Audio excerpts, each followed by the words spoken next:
नमस्कार दोस्तों, आज मैं आप लोगों को मकान बनाने के लिए हम कॉन्ट्रैक्टर को किस रेट पे कॉन्ट्रैक्ट दें, विथ मटेरियल किस रेट पे दें और लेबर पेमेंट पे किस रेट पे दें, इस विषय में मैं आपको आज जानकारी देना चाहूँगा। इससे पहले मैं अपना एक वीडियो डाल चुका हूँ, जिस वीडियो पे मैंने जानकारी दी थी कि अगर लेबर पेमेंट पे हम किसी ठेकेदार को ठेका देते हैं, अपना काम कराते हैं, अपने मकान का कंस्ट्रक्शन करवाते हैं, तो उसे किस रेट में देंगे और क्या क्या वर्क वो मुझे उसमें करके देगा, क्या मुझे पर्सनल कराने हैं।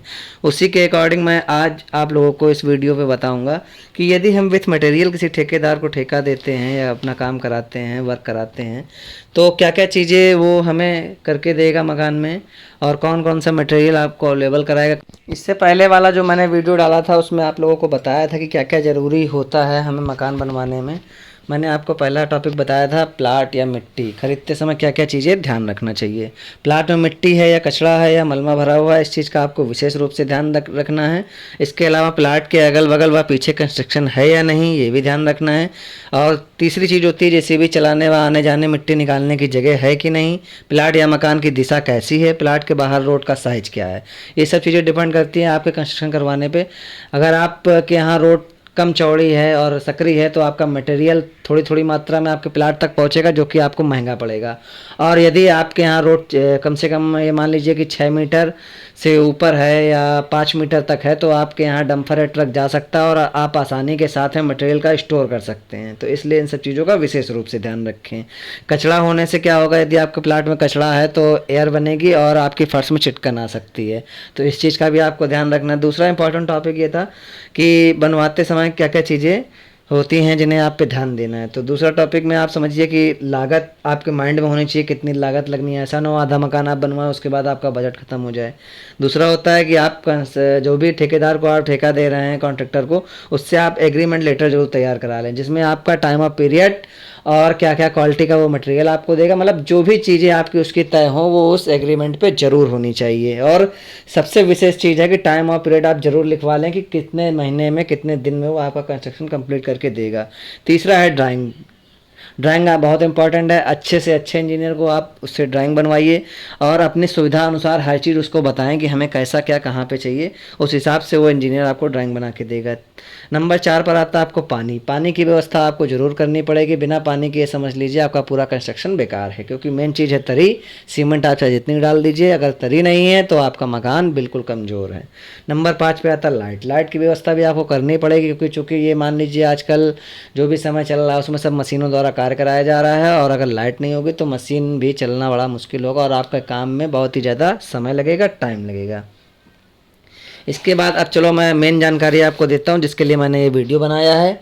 इस वीडियो को बनाने का मेरा मेन पर्पस था, मैं इससे पहले वीडियो जो बनाया था उसमें मैंने लेबर पेमेंट के बारे में आपको बताया था कि लेबर रेट पे यदि किसी कॉन्ट्रैक्टर को आपको ठेका देना है तो किस रेट पे देंगे, जिसका लिंक मैं डिस्क्रिप्शन में डाल दूंगा। यदि जिन व्यक्तियों ने उस वीडियो को नहीं देखा है, नहीं उनके पास जानकारी, तो उससे वो जानकारी प्राप्त कर सकते हो। डिस्क्रिप्शन को जरूर देखें और पूरी जानकारी के लिए प्लीज़ मेरा वीडियो भी पूरा देखा करें। वीडियो पूरा देखेंगे तो पूर्ण जानकारी मिलेगा। बहुत से लोगों को मेरे पास मैसेज आया कि सर आपने जो जानकारियाँ दी वो बहुत अच्छी लगी।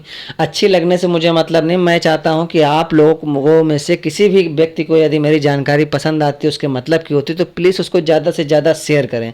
शेयर करने से क्या आपका तो काम हुआ, आपको तो मतलब हुआ, आपकी जानकारी मिली, आपने अच्छे से अच्छा अपना वर्क कराया। मैं चाहता हूँ और भी लोग जो आपके मिलने वाले हों वो भी अच्छे से अच्छा वर्क कराएं और छोटी मोटी चीज़ों का ध्यान रखें, ताकि उनके कंस्ट्रक्शन में जो पैसा लग रहा है वो सही जगह लगे, बेकार ना हो। और दूसरी चीज़ ये है, वीडियो को पूरा देखेंगे तो एक एक चीज़ की मैं आपको जानकारी देता हूँ और आप तक ध्यान रहेगी आपको और आप तक पहुंचेगी। अब चलिए बात करते हैं कि यदि हम किसी भी काम को कॉन्ट्रैक्टर को दे रहे हैं तो मटेरियल से यदि हम देंगे तो क्या रेट आएगा और क्या क्या चीज़ें वो हमको कंप्लीट करके देगा उस रेट में। तो एक चीज़ आप ध्यान रख लीजिए कि कंस्ट्रक्शन कॉस्ट जो परसेंटेज होता है वो कंस्ट्रक्शन मटेरियल कॉस्ट 75% होती है और लेबर जो होती है वो 25% होती है, जिसमें ब्रिक, सैंड, टाइल, वाल, पुट्टी, सीमेंट और ये मान लीजिए ग्लास, कंक्रीट, आरसीसी, ये सब इसमें इंक्लूड होता है। तो जो ये रेट पड़ता है ये आप मान लीजिए 1200 से 1250 रुपये स्क्वायर फीट का रेट है। जो मीडियम क्वालिटी का कॉन्ट्रैक्टर रेट लेता है वो ये रेट है। और यदि आप कंपनी की तरफ भागेंगे, जैसे कि आप सोमानी का टाइल लगवाते हैं या ये मान लीजिए कि वाश बेसिन है, जो भी हार्डवेयर का या प्लम्बर का सामान है वो आप अच्छे से अच्छी क्वालिटी का यूज करते हैं, और ये मान लीजिए कि जो आपका डेकोरेशन होता है वो आप अच्छे से अच्छा क्वालिटी का, जो एलिवेशन होता है वो अच्छे से अच्छी क्वालिटी का, मतलब जितना अच्छे से अच्छा मटेरियल यूज़ करेंगे उसी के अकॉर्डिंग ये रेट इंक्लूड होता है। ये मैंने जो आपको रेट बताया 1200 से 1250 रुपये स्क्वायर फीट का, ये मीडियम क्वालिटी का रेट है। तो इसमें क्या क्या चीज़ें इंक्लूड होती हैं ये भी मैं आपको बता रहा हूँ। जिसमें कॉन्ट्रैक्टर का जो प्रॉफिट होता है वो 15 से 20% होता है।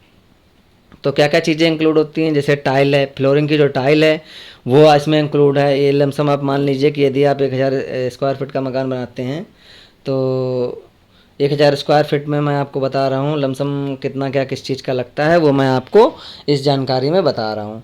तो ये समझ लीजिए कि जो टाइल फ्लोरिंग होती है वो लमसम ये मान लीजिए 25 से 30 हज़ार रुपये के आसपास आपकी पड़ेगी। और जो वाशरूम का टाइल होता है वो 10 हज़ार से 12 हज़ार के बीच पड़ेगा। जो किचन टाइल होता है वो 2000 रुपये के आसपास पड़ेगा। ये मैं आपको एक मंजिल का रेट बता रहा हूँ 1000 स्क्वायर फीट का।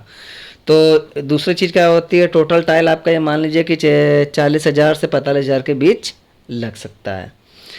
तो उसके बाद आ गई टोटल लेबर, इसमें जो आपकी लगेगी वो 15 हज़ार, 10 से 15 हज़ार रुपये के आसपास लगेगी। तो टोटल मान लीजिए कि 60 हज़ार के एबव आपका टाइल का खर्चा आएगा। और उसके बाद मार्बल यदि आप कहीं लगवाते हैं तो 27 हज़ार रुपये, मान लो फ्लोरिंग पे आप मार्बल कहीं कहीं लगवाते हैं तो 20 से 25 हज़ार रुपये मान लीजिए कि आपका मार्बल का खर्चा आता है। उसके बाद बात आ जाती है पुट्टी पीओपी की। पुट्टी पीओपी भी कॉन्ट्रैक्टर आपको उसी में करके देगा, जिसमें आपका क्या क्या इंक्लूड होगा ये मैं आपको बता रहा हूँ। जिसमें आपका ये मान लीजिए 1000 स्क्वायर फीट में आप ये मान लीजिए 5000 स्क्वायर फीट लेबर रेट जो होता है वो 3 रुपये से 5 रुपये के बीच होता है। और ये मान लीजिए अगर 1000 स्क्वायर फीट का आपका मकान है तो 5000 स्क्वायर फीट के आसपास आपका पुट्टी का एरिया निकलेगा। तो टोटल मान लीजिए कि 30 हज़ार के आसपास आपका पुट्टी का खर्च आएगा। और लमसम ये मान लीजिए कि 50 हज़ार के आसपास आप पेंटेंट का खर्च मान लीजिए। तो टोटल 70 से 80 हज़ार रुपये आपका टोटल पुताई का खर्च आ जाएगा। अब इसके बाद आते हैं हम फ्लोरिंग पॉइंट। सबसे पहले है estimated cost of construction, labour rate of construction with material rate. तो ये सब चीज़ें इसमें इंक्लूड हैं। और इसके अलावा ये मान लीजिए कि सभी चीज़ें आपको प्लम्बर वर्क करा के देना है, इलेक्ट्रिक वर्क करा के देना है ना। और ये मान लीजिए सेफ्टी टैंक बनवा के देना है, मेन गेट बनवा के देना है, रेलिंग लगा के देनी है। और ये मान लीजिए वुडन वर्क जो आपका होता है, दरवाज़ा खिड़की लकड़ी के पल्ले ये सब करके देना है, इलेक्ट्रिक वर्क करके देना है, उसके बाद प्लम्बर वर्क करके देना है। ये सारी चीज़ें इनमें से जो है इंक्लूड होती हैं। तो एक मोटा मोटा मैं आपको बता रहा हूँ क्या क्या वर्क करके देना है। ये मान लीजिए फिलिंग करके देना है, सीमेंट है, sand agreement, steel, marble, granite, putty, POP, paint, railing, modular kitchen, safety tank, water tank, plumbing, electrical, sanitary, door and window. और ये मान लीजिए फॉल सीलिंग हुआ जो आपका उनका तय हो, 3D प्लानिंग हुई जिसमें आपका, और उसके बाद कंज्यूमर कनेक्शन भी आप समझ लीजिए। इतना सब इंक्लूड करके कोई भी ठेकेदार आपको अपने कंस्ट्रक्शन में देगा, जिसके अकॉर्डिंग आपको कंस्ट्रक्शन कंप्लीट करा के देगा। ये मैं आप लोगों को जो वीडियो में जानकारी दे रहा हूँ, ये मैंने अभी आपको जो बेसमेंट वाली बिल्डिंग आपको जो वीडियो में दिखाई है उसके बाद ये मेरी नई साइट चालू हुई जिसका एलिवेशन प्लान मैं फ्रंट पे ही जैसे मैंने वीडियो स्टार्ट किया वैसे मैं आपको एलिवेशन प्लान दिखा चुका हूँ। और उसके अलावा जो भी इसकी ड्राइंग है वो मैंने भी आपको इसी में दिखाई। कॉलम का जो स्ट्रक्चर प्लान है वो भी मैंने आपको स्टार्टिंग में ही दिखा दिया है। और थोड़ा सा जल्दबाजी के कारण मैं आपको बता नहीं पाया कि इसमें जो एलिवेशन है इसी के अकॉर्डिंग ये बिल्डिंग जो है कंप्लीट करनी है। ये एक स्लैब इसमें मैं डलवा चुका हूँ जिसके कारण मैं अभी तक समय नहीं निकाल पाया और आप लोगों तक अपना वीडियो नहीं पहुँचा पा रहा था। लमसम ये मान लीजिए कि 1 से 1.5 महीने के आसपास हो चुका है जो मैं अपना वीडियो आप तक नहीं पहुँचा पाया। इसी बिल्डिंग कंस्ट्रक्शन के चक्कर में थोड़ा सा बिजी था इसलिए आप तक वीडियो नहीं पहुँचा पाया। लेकिन हाँ, अब आगे से आपको वीडियो रेगुलर मिलते रहेंगे। आप मेरे वीडियो को ज़रूर देखें और जो भी आपका कंस्ट्रक्शन से रिलेटेड जो भी आपको परेशानी होती हो छोटी से लेके बड़ी तक वो आप मुझसे शेयर कर सकते हैं, मुझसे बात कर सकते हैं। व्हाट्सएप नंबर भी मैं अपना डिस्क्रिप्शन बॉक्स में दे दूँगा, उस पर आप मैसेज कर सकते हैं। और इस मैसेज का या जो भी जानकारी मैं आपको देता हूँ उसका कोई चार्ज नहीं पड़ना है, बस आपका एक मैसेज ही जो है आपको अच्छे से अच्छी जानकारी अवेलेबल करा सकता है और आपके रिलेटिव जो हैं उनका भी मकान अच्छे से अच्छा बनवा सकता है। ठीक है ना। और मैं आपसे यही कहूँगा कि जब भी आप इंजीनियर के पास जाएं ड्राइंग बनवाने के लिए तो बहुत सी चीज़ों का ध्यान रखें। ध्यान रखने का मतलब ये है कि एयर क्रॉस ज़रूर ध्यान दें। एयर क्रॉस का मतलब जैसे विंडो आपको लगाना है तो किस जगह लगाना है, कैसे लगाना है, कमरों में अंधेरा ना हो, ऐसी जगह विंडो हो कि हवा हमेशा पास होती रहे, धूप के ज़्यादा जो प्रकाश है वो ज़्यादा ना, मतलब गर्मियों में ज़्यादा गर्मी लगेगी अगर प्रकाश धूप आपके कमरों तक आता है। तो इन सब चीज़ों का विशेष ध्यान रखें। ये देखिए जीना, वही चैन वाला जीना है जो मैंने अपना जो है बेसमेंट वाली बिल्डिंग में बनवाया था, उसी के अकॉर्डिंग ये भी जीना तैयार किया जा रहा है। और हर जगह कोशिश मैं यही करता हूँ कि ये जीना ही डलवाया जाए, यही जीना ही बनवाया जाए। ऐसा होता है कि इसका लुक जो है आगे ऊपर से और नीचे से दोनों में देखने में बहुत ही बढ़िया लगता है और मजबूती के मामले में जीना बहुत ही अच्छा लगता है। कभी आप भी अपने यहाँ कंस्ट्रक्शन करवा रहे हो तो इस जीने का उपयोग ज़रूर करें। तो लमसम लमसम ये आप मान लीजिए कि टोटल जो इसका खर्चा आएगा आपका, ये मान लीजिए कि करीब 12-12.5 लाख के आसपास आपका खर्चा मटेरियल सहित आपको कॉन्ट्रैक्टर लेगा आपका ठेका। और जिसमें मैंने वर्क आपको पहले ही बता दिया है कि एक किचन आपको बना के देगा, 2 लैट्रिन बाथरूम बना करके देगा, बाकी हॉल कमरे जो भी आपके 1000 स्क्वायर फीट के अंदर, मतलब 1000 स्क्वायर फीट में जो भी आपका ड्राइंग होगा वो पूरा कंप्लीट वो आपको करके देगा। और हाँ, एक चीज़ हमेशा याद रखें कि ये जो चार्जेस हैं ये ज़मीन से 4 फीट नीचे और ज़मीन के ऊपर 10 फीट, टोटल ये मान के चलिए कि 14 फीट का आपका स्ट्रक्चर, मतलब जो भी इनका प्लान होगा ठेकेदारों का वो 14 फीट का ही होता है, ज़मीन से 4 फीट अंदर और इसके अलावा ज़मीन से 10 फीट ऊपर। और एक चीज़ आपको इसमें नोटिस ये करनी है कि जो भी आप भराव करवाएंगे अपने प्लाट के अंदर, मिट्टी भरवाते हैं या कुछ भी कराते हैं, वो भराव आपको खुद चार्ज करना है, यानी आपको खुद देना है। उसमें कोई भी ठेकेदार आपकी कोई मदद नहीं कर सकता है और यदि मदद करता है तो उसका चार्ज आपको अलग से देना पड़ेगा। और इसके अलावा 2 चीज़ें और होती हैं। एलिवेशन में यदि आप चाहते हैं कि आपका उनका तय हो गया, आप अलग से कोई वर्क कराते हैं या इस पूरे वर्क के अलावा आप कोई अलग से वर्क कराना चाहते हैं तो उसका भी चार्जेस आपको अलग देना पड़ेगा। और जो चीज़ें इसमें इंक्लूड हैं वो आप नहीं कराते इनमें से कोई भी काम, तो ये आप समझ लीजिए आपका पैसा इसमें से कुछ भी कम नहीं होगा। ये पूरा जो इनका रेट है ये आपको पूरा उनको देना पड़ेगा, उसमें कोई भी कमी बेसी ये लोग नहीं कर सकते हैं।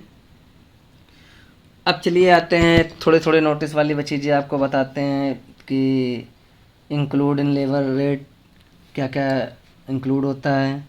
रूम टाइल है, अदर चार्जेस हैं, रेलिंग है, मेन गेट है, इंस्टॉलेशन है, प्लम्बरिंग वर्क है, इलेक्ट्रिक वर्क है, पेंट पॉलिश वर्क है, वुड वर्क है और फर्नीचर वर्क है। ये सब आपको इसी में करके दिया जाएगा, है ना। और इसके अलावा ये आप मान के चलिए कि टोटल मेरे हिसाब से आपका जो सिविल वर्क आएगा वो इसमें 2,70,000 के आसपास आना चाहिए।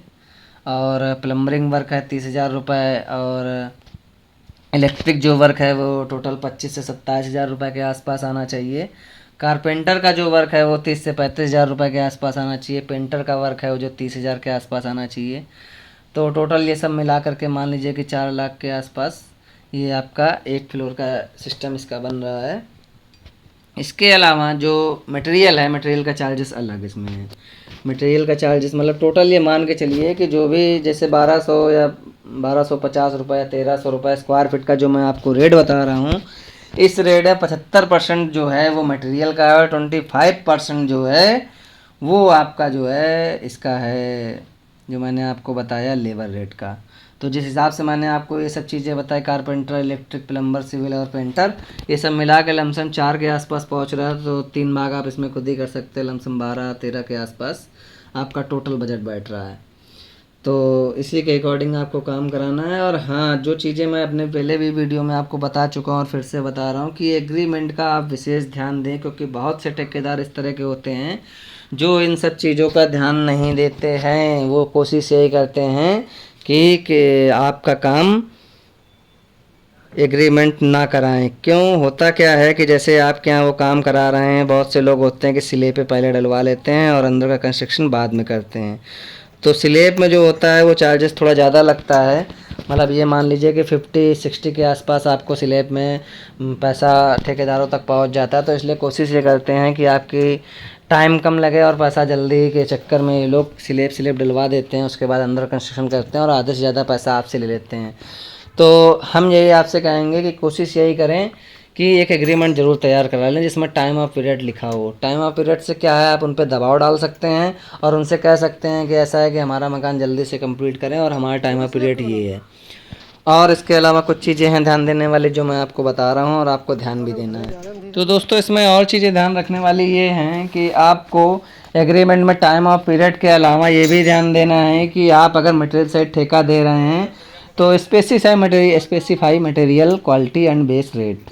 आपको मटेरियल का रेट आपको पता होना चाहिए और अच्छे से अच्छे क्वालिटी का आपको मटेरियल एग्रीमेंट पे जो भी आपका उनका तय हो ठेकेदारों का वो आपको एग्रीमेंट पे लिखवाना है। और क्या क्या चीज़ें वो देंगे, क्या क्या कंप्लीट करेंगे, कितना काम करेंगे, ये सभी चीज़ें आपको एग्रीमेंट पे लिखवानी पड़ेंगी और उसके रेट भी लिखवाने पड़ेंगे। यदि बीच से कोई काम छोड़ करके जाता है या कोई समस्या आती है तो आपको उसी के अकॉर्डिंग उसका पैसा काटना है। तो हर चीज़ का जब आपके पास रेट होगा तो उसी के अकॉर्डिंग आप अपने हिसाब से पेमेंट कर सकते हैं और पेमेंट काट सकते हैं। पेमेंट का भी विशेष ये रखें कि अधिक से अधिक पैसा ना देने की कोशिश करें। पैसा उसी हिसाब से दें जिस हिसाब से आपका वर्क होगा। दूसरी चीज़ ये है कि ये जो मैंने आपको बताया किसी क्वालिटी का जो कंस्ट्रक्शन है 1200 से 1300 रुपये स्क्वायर फीट का, और यदि आप इससे भी बेटर करवाना चाहते हैं तो बी क्वालिटी में आ जाइए। बी क्वालिटी में होता है 1600 से 1900 रुपये स्क्वायर फीट का रेट है। और यदि ए क्लास का आप काम करवाना चाहते हैं, क्लास में आप ये समझिए कि सब कुछ एक नंबर की चीज़ आपकी, हर चीज़ कंपनी के हिसाब से अकॉर्डिंग अच्छे से अच्छा लगाया जाएगा। वो ए क्लास का काम होता है जो कि 2000 रुपये से 2500 रुपये स्क्वायर फीट का रेट है सिविल कॉन्ट्रैक्टर का। और एक चीज़ ये भी होती है कि आप किसी कॉन्ट्रैक्टर को यदि करें तो पहले उसकी साइट पर जा कर के या अन्य मिलने वालों से जिनसे आपका उनका संपर्क हुआ है उसका मकान के बनावट ज़रूर देखें कि किस चीज़ के अकॉर्डिंग वो मकान को बना रहा है और कैसे कर रहा है मकान का वर्क। क्या मकान सही बना है या नहीं बना, आपके मन का है कि नहीं है, हर चीज़ को पहले देख लें। और प्लस जिस पार्टी के यहाँ उसने मकान बनाया उससे भी मिलें और उससे ठेकेदार के विषय में जानकारी करें कि किस तरह का ठेकेदार है। और सब जानकारी होने के बाद ही उसे काम दें और काम के हिसाब से मान चलिए जितना काम हो उसी के अकॉर्डिंग आपको पेमेंट करनी है, उससे ज़्यादा पेमेंट नहीं करनी है क्योंकि बीच में अगर छोड़ के भाग गए तो आपका बहुत नुकसान हो सकता है। और बहुत सी चीज़ें हैं जो ध्यान रखने वाली हैं। ध्यान रखने का मतलब आपका मटेरियल आपको एक आदमी वहाँ पे रखना पड़ेगा जो कि मटेरियल की जानकारी कर सके कि जो आपका उनका तय हुआ है उसी के अकॉर्डिंग आपका मटेरियल आपको दे रहा है, वो अवेलेबल करा रहा है या मटेरियल में घोटाला कर रहा है। होता क्या है, जब मटेरियल सेट ठेका होता है तो ठेकेदार मटेरियल में बहुत से पैसे बचाने की कोशिश करते हैं और नंबर 2 क्वालिटी का उसमें मटेरियल यूज करते हैं। तो इसलिए आप प्लीज़ मटेरियल को एक तो एग्रीमेंट पे लिखवाएं, दूसरा मटेरियल की जानकारी ज़रूर करें, मटेरियल को ज़रूर देखें कि किस हिसाब का कैसा मटेरियल आ रहा है, जो आपका उनका तय है वो आ रहा है या नहीं आ रहा, उसके अलावा कोई मटेरियल आपको दिया जा रहा है। तो दोस्तों इस वीडियो के साथ ही आई होप कि आपको मेरी जानकारी समझ में आई होंगी और आपके मतलब की होगी। और प्लीज़ यदि यह मेरी जानकारी आपके मतलब की हो, थोड़ा सा भी आपको लगा हो कि एक भी पॉइंट आपके समझ में आए और आपके मतलब के आपको उससे फ़ायदा हुआ है तो प्लीज़ इस जानकारी को दूसरों तक भी पहुँचाएँ, उनके पास भी पहुँचने दो, उनको भी अपने मकान के लिए सही सजेशन मिलेगा। और इसी के साथ ही मैं आप लोगों को एक जानकारी और देना चाहता हूँ। आज 17 सितंबर है, जो कि 17 सितंबर के दिन विश्वकर्मा भगवान की जयंती मनाई जाती है, जन्मदिन मनाया जाता है। तो आप सभी को जो है इस उपलक्ष्य में जो है आप लोगों को हार्दिक शुभकामनाएं विश्वकर्मा जयंती की।